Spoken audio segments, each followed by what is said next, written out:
Mbote ba internaute nyonso ya congolocole-news.com. congolocole-news.com lelo asali mobembo na kati ya Kazangulu wapi toye ko accompagner bongo papa Célestin Tondeko Célestin Biolika dite oyo azali bongo toujours na compte ya éveil ya conscience ya population lelo amemi Congolocole na Kazangulu pona ko échanger na base na ya Kazangulu justement pour na ko éveiller conscience na bango pour na ko lamusa bango ko talisa bango lolengeni ni mboka eko kambama ya solo bobungi ete ya azamo kambi ya mouvement de révolution y en a marre kala mingi te tokokota wapi epai ayangeni to asangani bongo na bandeko na biso ya Kazangulu pona ko conscientiser bango kaka toujours ndenge tolobaka seule la lutte libère na bongo ekotalisa bango lolengeni ni mboka ekotambola pe lolengeni ni basengeli kobunda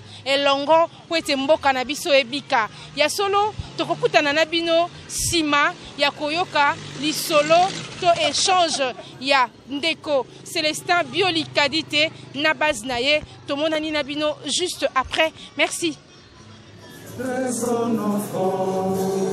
Longtemps couvé, et pour les bons, prenons le plus bel dans la paix, au peuple ardent, allez la belle, nous bâtirons ce pays plus beau qu'avant, dans la paix, citoyen, entonné, saluer de notre solidarité. Fièrement saluer la mémoire de notre souveraineté. Congo, notre pays, Congo, notre pays, Congo, bien-aimé, Congo. Nous préférons qu'un soleil nous assurerons dans l'amour. 30 juin, au soleil, 30 juin, 30 juin. Jour sacré soit les témoins, jour sacré des monter, serment de liberté, et nous lèvons à notre postérité pour toujours. Liberté. En tout cas, na pesi premièrement, Nzambe merci, le Dieu créateur, na pesi ba ancêtre na biso merci. Pe na pesi ba union so bakufa po na liberté to indépendance to po na mabele na biso na pesi bango merci mingi po na nzela ya bango nyonso Nzambe pe ba ancêtre na biso na kobosa na te lokola ba papa Simoki Mbangu lokola ba mama Kipavita lokola le bato ya les 4 martyrs de l'indépendance lokola ba Mamadou Ndala lokola bambuza mabe toza vraiment na esengo mingi ya kotia lisusu makolo na biso pour la 2e ou 3e fois na kati ya Kasangulu na yengai moko te toza vraiment na délégation ya bandeko oyo bango pe baza décider ka lokola bino ya ke tobunda bitumba oyo ensemble toza na ngai j'espère que naza mutu ya yambote to ya sikate ya koya awa bandeko mingi bayebi malgré ba misuna ba monite mais ba misu ba mona ngai déjà ndeko Célestin Biolika dite moko oyo a décidé ya ke to bunda pour la libération pe liberté à Congo. Naza congolais ya makila pe nazui mokano na comprendre tina na nga na Congo. Na on a le but oye koya eya senge to défendre mboka na biso na yaki nga moko te na mopanzi na nga naza na papa Deki e pas na kati ya mouvement na kati ya comité to na kati ya mouvement na structure azali moko na kati ya mouvement j'espère que totambolaka na ye mwa mingi po ye pe adesidaka lokola biso ya kobunda lobaki en tout cas pona mboka na ye oyo ekoya eya yango moi tozokende na ye bisika nyonso oyo tozotambola tosukaki na ye te tozalaki mpe akompagne na bandeko oyo bango mpe bazwa mokano ya kobunda mpe lisu mpona mboka baza basi mais balobaki non quel que soit musala na bango parce que soki tokei na balogique presse to bajournaliste baza apolitique baza baindépendant mais kasi nga nalobaka presse basoldat to bapolicier baza apolitique mais pour l'amour du pays esengeli basimplike mpona bolingo ya mboka parce que likama mabelo etali kaka bapeuple te etali mutu nyonso yango wana bamama bazwa vraiment bokado toza na mama Rudil Bisengo toza na mama na biso Mariam bango wana vraiment tuka balobaki mpona bolingo ya mboka bakotambola toza na bango bazwi mokano kokita awa na Kasangulu baya tosolola lisusu masolo ya Congo tobeta masolo oyo elongo bani mpona mboka na biso. J'espère que bomonaki bango bazali na kati na biso toza pe na ndeko na biso Henri Papa azape moko ya ba oyo pe a décidaki kotambola na biso aza wana sima bavandi sika moko na mama Rudil. Donc c'est un peu ça délégation toyaki nango po tomeka kobeta masolo ya mboka pe tomeka ko conscientiser population congolaise. C'est un peu ça de moi muke présentation na biso. Donc toye awa na kombo ya mouvement Iyanamar. Iyanamar ezali mouvement ya révolution. C'est pas un parti politique. Parce que aujourd'hui, ceux qui ont le ba analyse, to kende na diagnostic ou quoi, toza au moins plus de 5000 au moins partis politiques. Au toi na Congo. Plus de 5000. Mais ndeko na ngai na ba parti politique nyonso to na Congo, parti politique mon côté eux ebikisi Congo.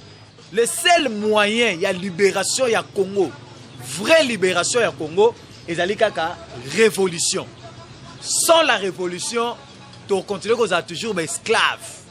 Raison pour laquelle tu as tout ça le mouvement Oyo. Il y en a marre. Il y en a marre. D'abord, il a expliqué déjà que les gens qui mettent aux a toujours expliqué en il y en a marre. Ils ont le poto. Na lingala et linkoloba tolembi. Donc j'espère que tout le monde est vendu wana. Mutumo kwa zana ena esengote à conjoncture. To ya politique de l'air. To ya lolenge tozo vivre na kata mboka na biso. Na yebite se mutu moko azo sepela to aza d'accord nango na ba condition oyo ba congolais bazo vivre na kata mboka na bango yango to baki mouvement na biso kombo nango mouvement Iyanamar na français na lingala la kisi tolembi na swahili elakisi tunachoka na chiluba elakisi twachuku pe na kikongo elobi betume lemba tolembi na nini ndeko na ngai ba congolais bazo vivre na kati ya Congo lokola ba esclave na kati ya mboka na biso moko tozo vivre lokola baumbu ndeko bazalaka jamais baumbu na kati ya mboka na yo yango wana tolingi to conscientiser conscience ya population congolaise to longwa na pongi to longwa na kolala to yeba ba droit na biso to yeba ko défendre ba droit na biso to yeba ko telema koloba pona tina na biso moko yango to créer ki mouvement oyo ezala mouvement ya ba peurete ezala mouvement ya ba oyo ba décider pona destiné na bango ba o ba décider ko simba lobby na bango parce que lobby à Congo eza biso. Il y a longtemps to zala ko lala, il y a longtemps to zala ko accepter tout. Makamu nyonso bazo sa biso na mboka na biso to za ko accepter yango. To za ko accepter oyo ba ndeko na biso moko ba congolais baza na mitu baza ko sala biso na complicité na ba étranger même. Yango to lobaki non, trop c'est trop. To lembi ba condition wana. Yango to za ko benga population congolaise to telema. Tozo makambo na biso na maboko nde mouvement yango wana eza mouvement ya révolution eza mouvement ya révolution ndeko nanga partout dans le monde po mboka ezwa kimia po ba donner échanger po makambo nyonso efanda po banda pe ko respecter biso sengali révolution esalama alors révolution ko salama comment soki ngana yo to simbali loboko na loboko te po to bunda contre ba antifalaire po to bunda contre ba yini ya Congo parce que il y a des gens oh ba yini Congo ba yini pe ba congolais ndeko nanga est-ce que toza ba étranger to toza nationaliste. En tout cas, mouvement na biso musala nango yango wana. Toza mouvement oto yete poto banda ko sekaka pona mboka na biso. Toza mouvement te to teka mboka na biso likolo ya ba 100 francs ba yaka ko pesa biso, n'est-ce pas? Ba ye ba pesi biso 100 francs. Oteki mboka parce que congolais oya lobby azalaki même prêt ya ko teka ndeko na ye ko livrer ndeko na ye likolo ya mbongo. Mais to lingito sala congolais oyo akolo bakeno pona mabele na nga, pona ndeko na nga na ko trahir te. Pona mabele na nga, pona ndeko na nga na ko teka te. Quelle que soit condition. Nazalaki dernièrement na bande komsu biskali nyonso nazotambola nazopesa ndakisa opena ngina tuna bino motuna wana bokomeka ko répondre ngana question wana ya moto kota na makao mususu toza ba débriard, n'est-ce pas?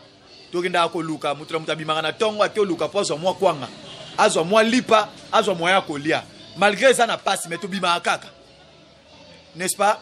Mende ko boye bisangai mutu abimi na tongo oke ko luka to tiki ndakuti peut-être tiki mwasi na bana. Mais au bimine au bimine d'atongo boti ozongi pe na poko ozui ata elo akoliate ozui ata differente yebsanga so komi na ndako na obutu ekomi est-ce que oko lala pongi sans que okanga porte ndako po liete po sana nzala obibo lokwa na liete a porte ndako tika nango polele na la na ngai ko pesa nga réponse est-ce que oko sala ngo donc ato zana nzala o sala tout afin que okanga ndako avant lala pourquoi to kanga ndako avant to lala et ça pour la sécurité, n'est-ce pas? Et ça pour la sécurité na biso. D'autant que so lala to kangi porte ndako na biso, quel que soit nzaleza na libumu, quel que soit condition eza mabe, mais to s'assira kapin que to kanga bandako na biso. Mais ndeko na ngai, lelo kaya Congo na mboka na biso. Congolais likolo nzala atiki porte ya Congo polele. Congolais likolo ya mbongo atiki n'importe qui akota. Lelo mutu nyonso nzako se permettre kokota na Congo kosala nyonso alingi. Mutu nyonso nzako se permettre kosala na Congo kosala ba Congolais nyonso balingi. Ndeko nanga, je vous assure et je vous dis, toko continuer kozala ba esclave te na kata Congo, n'est-ce pas? Toko continuer kozala ba umbu te na kata mboka na biso eza ya biso. Toza ba Congolais toko tikalaka ba Congolais. Mais comment expliquer na kata mboka na biso nous sommes des Congolais? Mais un étranger outi libanda aye azako konza yo na kata mboka na yo. Ndeko nanga ndenge toza na bandako na biso nazo kende toujours na ba exemple wana. Na kata ndako na toza ba voisin. Voisin na mutu na mutaza na porte na ye, n'est-ce pas? Est-ce que nani akoki ko permettre ndenge boza we papa chief président oza wana na porte ndako na yo. Voisin na yo to ndenge boza ba locataire soi-disant. Mutu outi na porte ndako muso akoti na kata ndako na yo. Aya zui oya kolia sans asenga autorisation sans asenga à côté. Est-ce que réaction na bino aux andengeni? Hein papa chief? Non, et aux amabe comment? Mais non, boza ba voisin. Mais non, boza ba voisin, bosi bo mesana.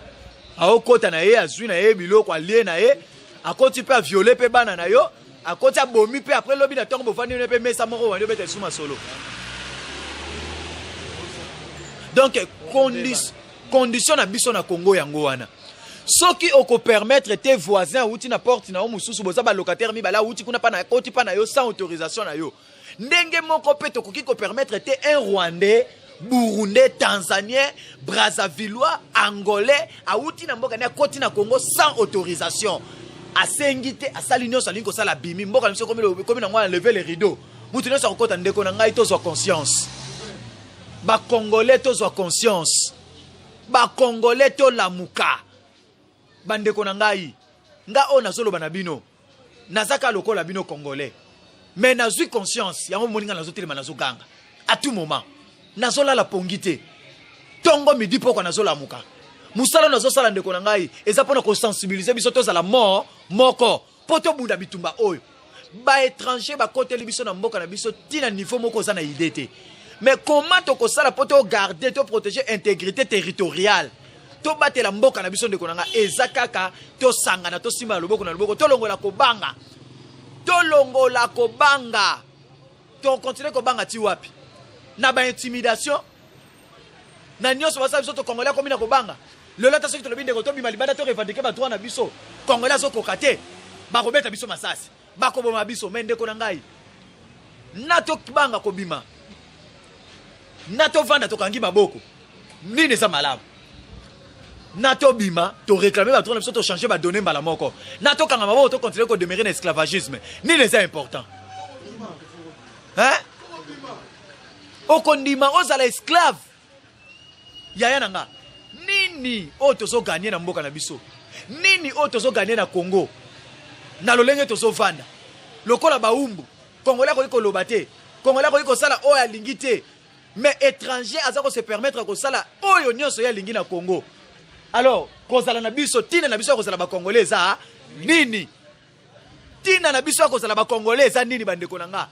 Nazako benda biso kosenga na biso population ya Kasangulu. Tozala mobiliser. Et comme autres sala et comme lokola évangile. Au moins ndenge ba pasteur sala ka évangélisation maison par maison. To banda kokota maison par maison to conseil to banda Congolais ndeko za Congolais za na mboka na yo. Droit na yo eza boye, droit na yo eza boye, droit na yo eza boye.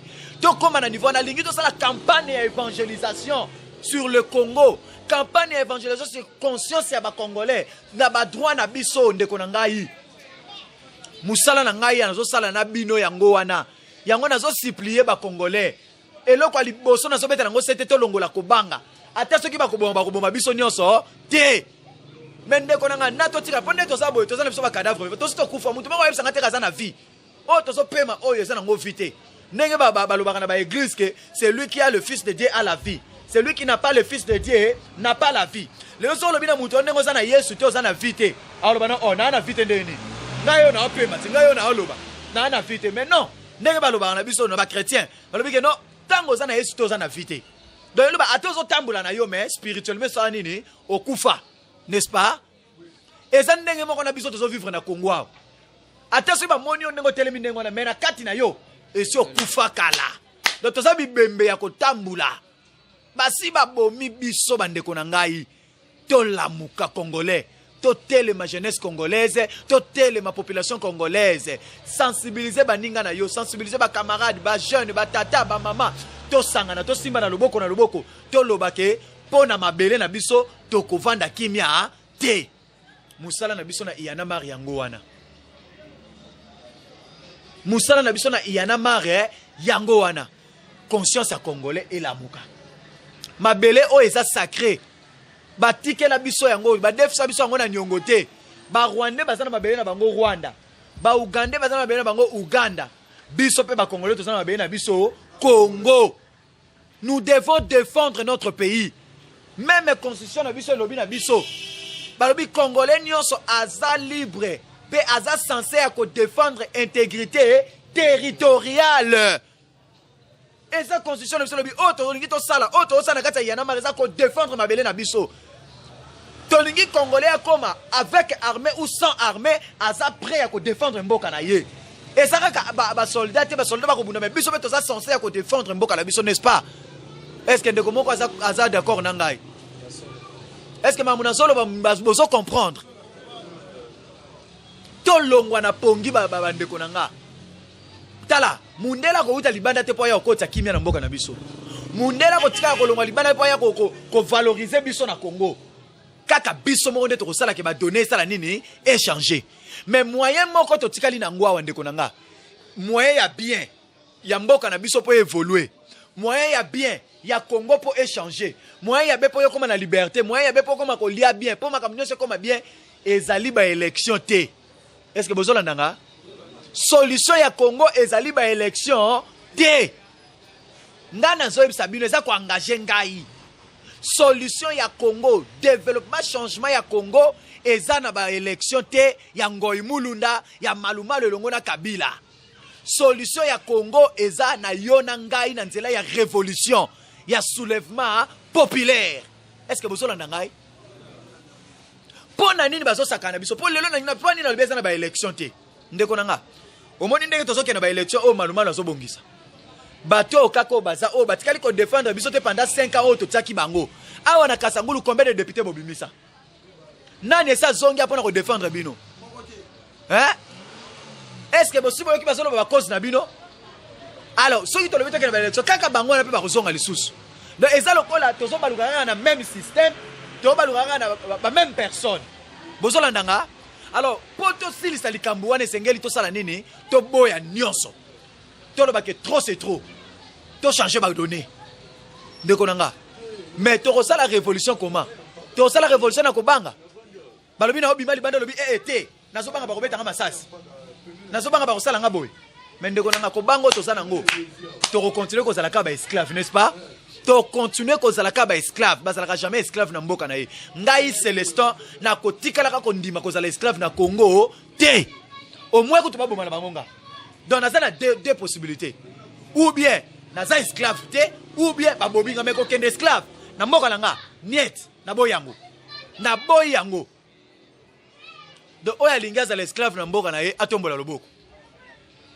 Oya lingi ba to construire to bakisa biso nyonso to renforcer que l'esclavagisme ona atombola maboko. Mais oya linga bima na esclavagisme. Oya linga comme libre ya solo lokwa ba mboka misusu atombola na loboko. Abeta maboko.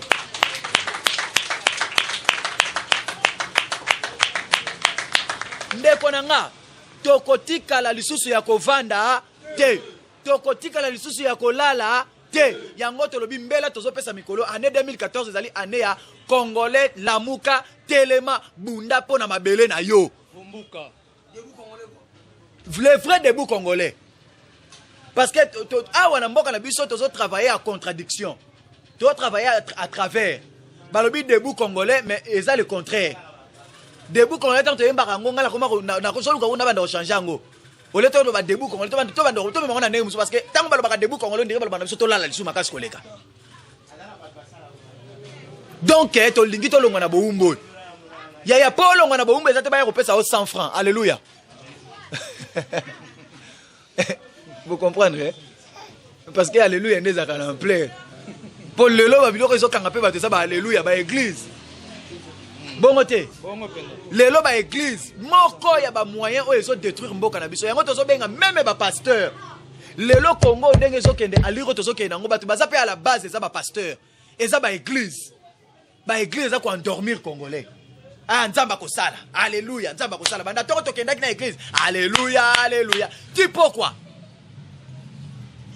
Nzamba kosala, papa na nzamba kosala tena kokenda église koloba alléluia, alléluia. Alléluia, alléluia. Eza pona bokonza likolo.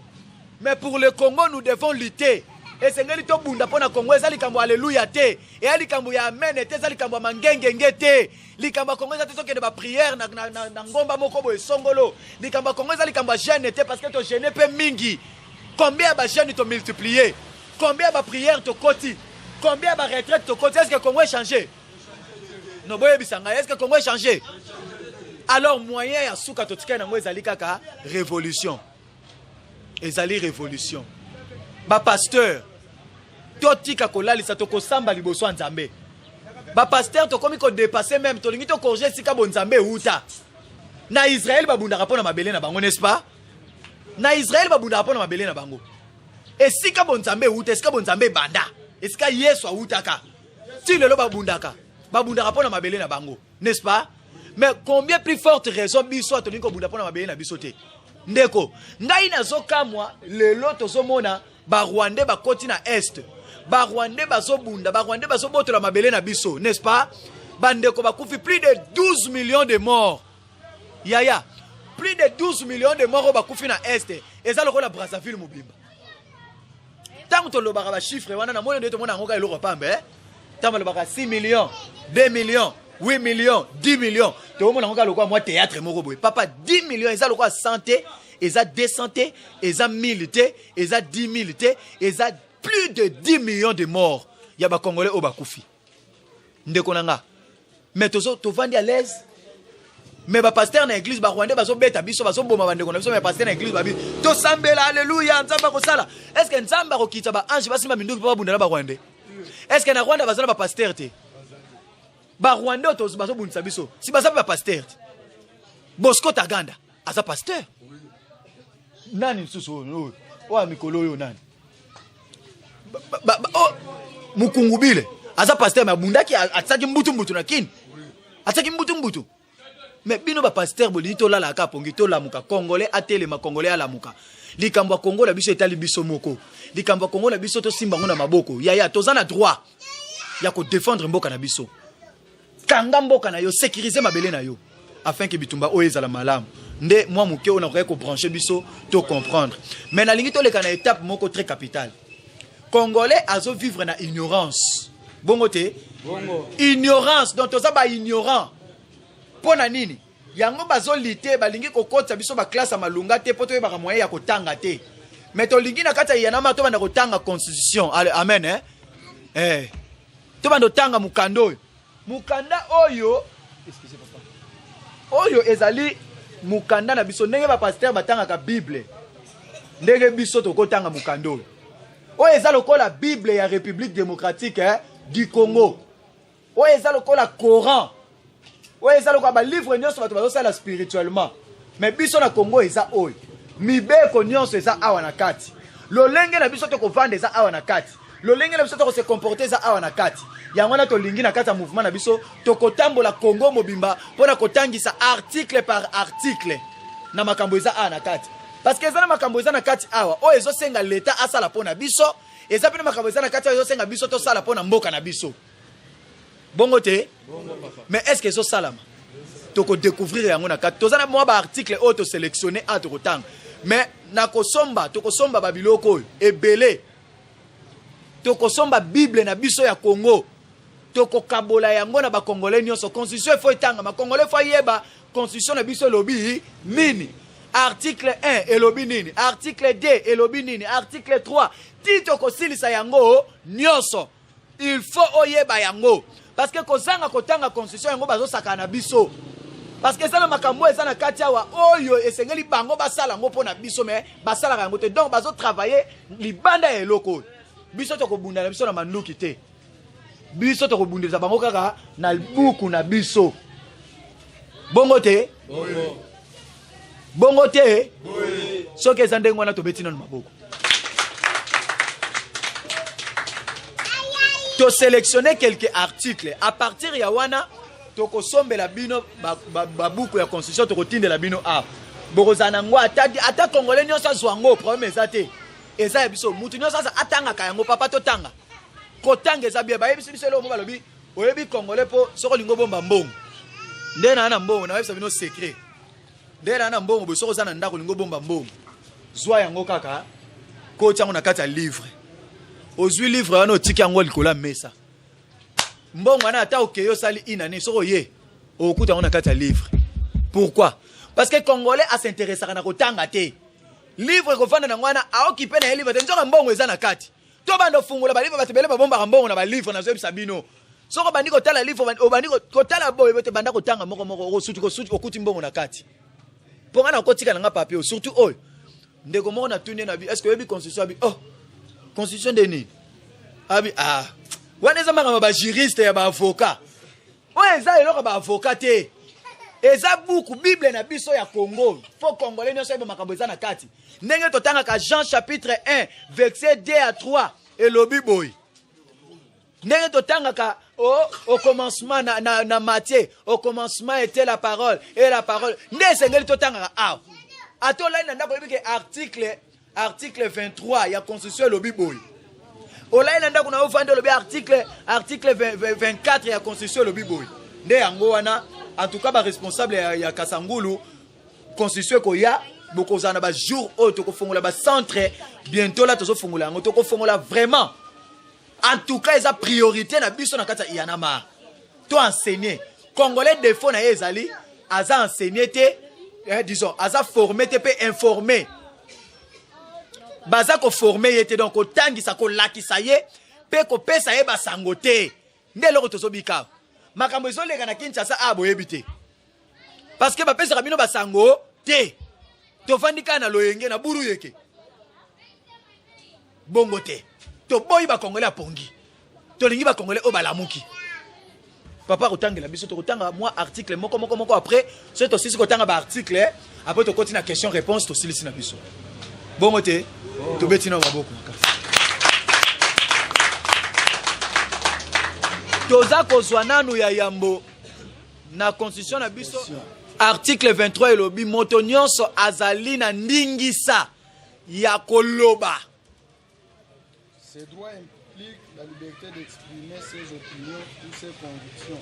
Balobi mibeko wana epesi biso bon somi, n'est-ce pas? Bon somi yakobimisa oyo zo kanisa. Yakobimisa yango na munoko. So na lali na kanisi lelo na kanisi na bibo. Lobi benza en tout cas, Kabila ko longwate. Na la muina ngabe na komia ngo pata na papier. Constitution pesinga mibeko wana. E pesinga yango. Naza libre yakobimisa onga na okanisa na munoko nanga na lobi yango. Pe mutu akokanga nga azate papa continue. Notamment par la parole. Et l'image. Donc nakoki ko bimisa o nazo kanisa na maloba na lobi yango ou bien nakoki ko koma yango ou bien nakoki ko dessiner yango o nga na okanisa. Sous réserve du respect de la loi. Mais tango nazo sala yango ko batela kaka trouble ezala te. Mais na bimisi ba makamu nga ba opinion na ngai. Ba pesinga nzela wana. Article 24. Donc j'espère que tu comprends l'article à Liboso. Donc na ko vendre na bandi ko kanisa na bi ah. Mais na moni mena ya Kabila zo ça bien té hein. Na kanisa on na mutema na telemi pe to vendre bandi na bi ah. Kabila o travailler bien té. Mutu moko té en air to mutu la police air pour la nini yo lobi Kabila zo ça bien té. Na lobi yango parce que na lobi yango za ko engager nga. Eza droit na ngai. Bongo té. Bongo yango bo loba ka tika bo loba. 24. Article 24. Toute personne a droit à l'information, la liberté de presse, la liberté d'information et d'émission par la radio et la télévision, la presse écrite. Tout autre moyen de communication sont garantis sous réserve du respect de l'ordre public, de bonnes mœurs et des droits d'autrui. Balobi boye na article 24. Congolais nyonso azana ndingisa ya kozala informé. Ozana droit ba informer yo. Dernièrement totindela kibino document ya information. Rwanda abimisi liste ya ba ministre oyo ya biswa. A publié au monde entier. A tie liste na Rwanda pena fani na ye donc Kagame afani na ndaku na ye azuya ba bandi osala. Rouberoi vice-premier ministre, ministre de la Défense nationale. Batangi Fumutoto, ministre, vice-ministre de la jeunesse.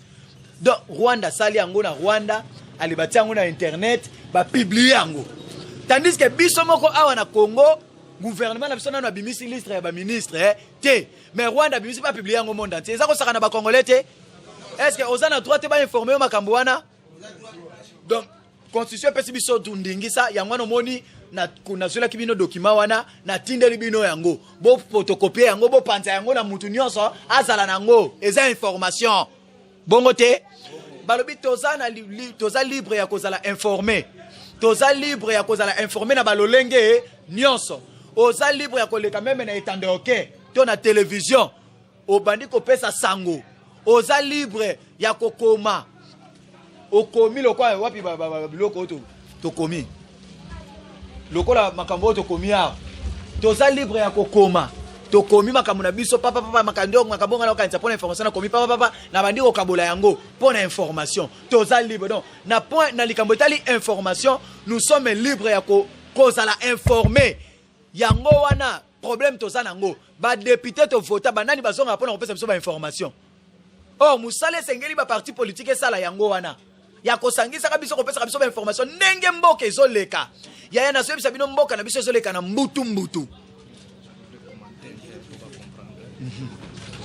par rapport à ce que parole pas président asenga commenter moi eloko moko na ndenge liberté ya kokoma monde netinga lelo na otokotsa mika na komite za liberté ya zolo ya kokoma so na moli kamoya stambola bien te na mboka na koma na komi lelo pona makambo ya classe au fele par exemple na batak na mbongo nde ba osenga biso élevé l'état lo bito futa 27000 par exemple l'école secondaire mais ba ngba 5 biso tina 45000 na moni ke za bien te eza droit na ngana la ndenga lobi na la na ngami no ba ko moni la biso te ba ko saka na biso te na komi papa na ke kotsa na ba bureau nyos na yepsa msateri territoire bengisa biso na ba kambia enseignement na biso ba parents na ye l'état zala wana poto tala likambo voilà la liberté o bazo yepsa biso mon to salango na bino tango banditisme zalaka to moni kana mboka ya beta to kangi mi yibi biso moko to ketika to komeli bango ba konja mboka ke bokimi sabato te tango ba kimi to salaka memo liberté yang ebele ba banga ka ba okanga me biso to komaka na ketika bakanga biso bakanga te to sinanga ye na tonto Okay. Donc ndeko nanga posa libre. Donc nga na koza la libre ya kokoma on a lingi na komi pe na ko déposer. Muta ko kanga muta ko intimider yo azate. Ata soki tolobi to komelo ko moko abiso nyos to signer to kotanga yango ezape ya. To komelo ko biso nyos to signer. Oza libre ya kosala ngo muta ko landa oteke pona nyos signer ki. Eza droit na biso. Bongo te. Bongo te. Donc désormais à partir de lelo na Kasangulu muta bangisa yo. Muta bangisa yo te. Tomenitonda bampangi ba mumambu mboti mayanti kidi mboti mamanisi en tout cas fiau kidi kiese kibeni betu tutavutuka mungangi mukinsasa situmonana kilumbu kinkaka. Donc bandeko ya Congo Lokole News toyaki na terrain pour accompagner président Tondeko Célestin Bioli Kadité, président ya mouvement ya révolution Yanamar, toujours na cadre ya conscientisation ya peuple pambate na Yanamar tolobi pe balobi seule la lutte libère. Il fallait na kati intérieur batuba comprendre lolengeni ni mboka eko tambola yango bomoni. Congo Lokole News a accompagné qui président Célestin Bioli na kati ya Kasangulu pona kosolola na base pona kosolola na bandeko boki ndenge balobi boki pe mama moko alobi penza lokola mobali nde bongo biso to lingaka. En tout cas lu salamboti si tout monana kilumbu kinkaka tomeni zola benu kibeni ibune.